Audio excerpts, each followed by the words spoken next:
Museum at FedEx Forum or visit MemphisRockandSoul.org. And welcome into FedEx Forum as Ja Morant gets set to make his return after an 8-game suspension. He'll be back here at FedEx Forum.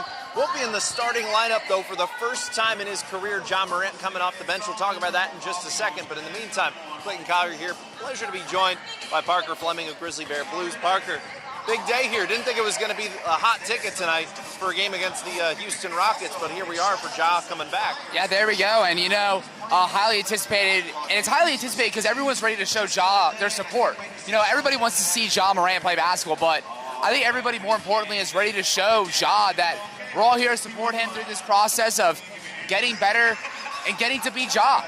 And tonight's like another step in that. And Clayton, I don't know about you, but I'm really excited to see how Grizz Nation really shows out tonight. Yeah, absolutely. It's going to be a big night for Ja Morant in a lot of ways. Taylor Jenkins said before in his pregame press conference, Taylor Jenkins said that Ja Morant will come off the bench for the first time in his career. He'll play in the low 20s of minutes, and this could be the case for a couple of games as they ramp him back up to game speed.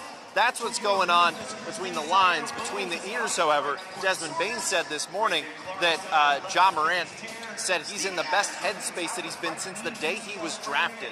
That says a lot. That does say a lot. A year 4 superstar that he's saying now is when he is in the best headspace compared to the rest of his 4-year career. There's been a lot of high moments there. Yeah. So that gives you a window into how good Ja is feeling right now after 3 weeks away, an 8-game suspension for the Instagram Live, flash the gun in the nightclub. We know the story. Yeah.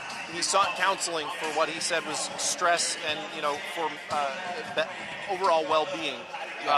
He says he feels better. It's an ongoing process, but nonetheless, Parker, just how good is that to know here that Ja Morant is at least about as according to him, as good as he has been mentally in his Grizzlies career.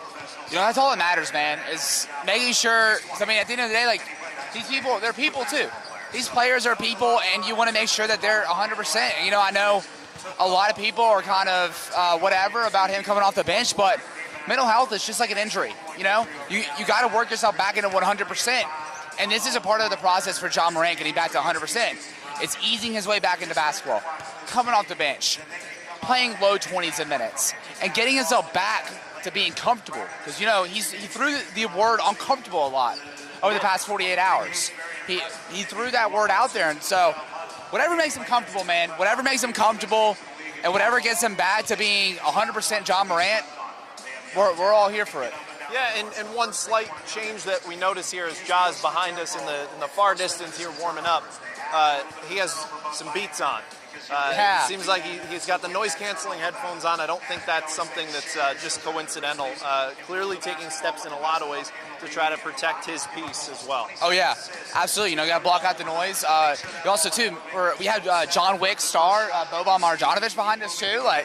But, yeah, again, whatever he has to do to get right, whatever he has to do to get focused in that right headspace, we're all here for it, and it should be a fun night, man. Yeah, absolutely. Also, plenty of fun here throughout the week. Grizzlies obviously went 6-3 without Ja. Last of that was the win back on Monday. Yeah. The headline out of that was pom-poms. Talking about Dillon Brooks picked up his 18th technical on Monday against the Mavericks. Had some words for Theo Pinson. Moore had some motions of what he said was pom-poms, calling him a cheerleader on the bench. So he will now serve, because once you get your 16th technical, every 2 after that is a 1-game suspension. That was number 18, so he's out tonight. Who gets the start in his place, do you think? Taylor Jenkins didn't say. I don't know about you. I'm a big pro wrestling fan. Okay. I think Dillon Brooks has been a great heel thus far. Oh, yeah. And I think the only person fit to replace him, both in this same theme, but also, too, with his production lately, is Big Body Roddy. Okay. I think David Roddy needs to be in the starting lineup and really just kind of keep building this momentum that he's built over the past couple weeks, scoring as a three-point shooter, running the floor in transition, playing hard defense. He's added so much pop to the bench for a team that's been depleted with depth since the start of the month. Just keep the momentum going. Let's start Roddy tonight. Okay. It's interesting. I noticed in morning shoot-around, Santi was the one that was motioning pom-poms again over to Dillon, and he motioned it back. Santi is starting to get a little bit of that Dillon, a quiet amount, a little bit of that Dillon edge to him as well. I know positionally doesn't match up to start in his place, but that's something I kind of have my eye on here is how Santi seems to be, picking up a little bit. He seemed kind of like, the nice, guy, little Spain and everything like that. Yeah. There seems to be a little bit of an edge starting, and maybe Dillon's helping foster that. Yeah, you need those guys with the sneaky edge to them, when the opposition is like, who's this guy taunting us? Like this quiet role player, Santi Aldama, like taunting us, flexing on us. I mean, opening night here, he dunked on Julius Randle and got a technical foul for having words for him. I mean, Santi has some funk and he has some swag to him, man. I love watching him play, and shoot around aside, the pom-poms aside, he's also coming off a career night the other night against Dallas with 22 points, 14 rebounds off the bench. Part of that bench unit that really led the charge there in that fourth quarter that cut that deficit from 16 to 1. Now, as far as Ja is concerned, as we mentioned, he's going to play in the low 20s in minutes. They're managing his minutes on the way back up. What's the realistic expectation for him tonight? I